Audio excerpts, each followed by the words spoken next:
Michael Phelps Olympics മെഡലുകളെ വേട്ടയാടിയ സ്വർണ്ണമീൻ. ഫിലിപ്സിനെ വെല്ലാൻ ഇന്നും ആളില്ല. ഒളിമ്പിക്സിൽ 28 മെഡലുകളാണ് അമേരിക്കൻ നീന്തൽ താരം മൈക്കൽ ഫിലിപ്സ് സ്വന്തമാക്കിയിട്ടുള്ളത്. ഒളിമ്പിക്സിൽ പങ്കെടുക്കുക എന്നത് എല്ലാ കായിക താരങ്ങളുടെയും സ്വപ്നമാണ്. ആ സ്വപ്നവേദിയിലെ എക്കാലത്തെയും മികച്ച താരങ്ങളിൽ ഒരാളാണ് മൈക്കൽ ഫിലിപ്സ്. വിരമിച്ചിട്ട് 8 വർഷം പിന്നിട്ടെങ്കിലും ഫിലിപ്സിനെ മറികടക്കാൻ ഇതുവരെ ആർക്കും കഴിഞ്ഞിട്ടില്ല. 11ാം വയസ്സ് മുതൽ പരിശീലനം. 2000-ലെ സിഡ്നി ഒളിമ്പിക്സിലായിരുന്നു ഫിലിപ്സിന്റെ അരങ്ങേറ്റം.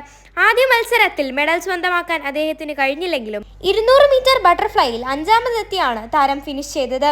പിന്നീടുള്ള 4 മത്സരങ്ങളിലും മികച്ച പ്രകടനം നടത്തിയ താരത്തിന് നീന്തലിൽ തന്റേതായ സ്ഥാനം ഉറപ്പിക്കാൻ കഴിഞ്ഞു. 2012-ലെ ഒളിമ്പിക്സിന് ശേഷം അദ്ദേഹം നീന്തൽ മത്സരത്തിൽ നിന്ന് വിരമിച്ചെങ്കിലും സ്പോർട്സിനോടുള്ള സ്നേഹം അദ്ദേഹത്തെ 2016-ൽ തിരികെ എത്തിച്ചു. സ്വിമ്മിങ്ങിൽ നിന്ന് എന്നേക്കുമായി വിരമിക്കുന്നതിന് മുമ്പ് 2016 റിയോ ഒളിമ്പിക്സിൽ അദ്ദേഹം അവസാനമായി ഒരിക്കൽ കൂടി മത്സരിച്ചു. ഒളിമ്പിക്സിൽ മാത്രമല്ല ഫിലിപ്സ് വിജയങ്ങൾ കൊയ്തത്. 8 തവണ world swimmer of the year, 11 തവണ American swimmer of the year, 2012-16 വർഷങ്ങളിലെ ഫിനാ സ്വിമ്മർ ഓഫ് ദി ഇയർ തുടങ്ങി അദ്ദേഹം സ്വന്തമാക്കിയ പുരസ്കാരങ്ങൾ നിരവധിയാണ്. 837 കോടി രൂപയാണ് അദ്ദേഹത്തിന്റെ ആസ്തി. ലോകത്തിലെ ഏറ്റവും ധനികരായ കായിക താരങ്ങളിൽ ഒരാളാണ് ഫിലിപ്സ്. മൈക്കൽ ഫിലിപ്സിന്റെ ജീവിതം എല്ലാ കായിക താരങ്ങൾക്കും പ്രചോദനമാണ്. അദ്ദേഹത്തിന്റെ അർപ്പണബോധവും കഠിനാധ്വാനവും നമുക്ക് മാതൃകയാക്കാം.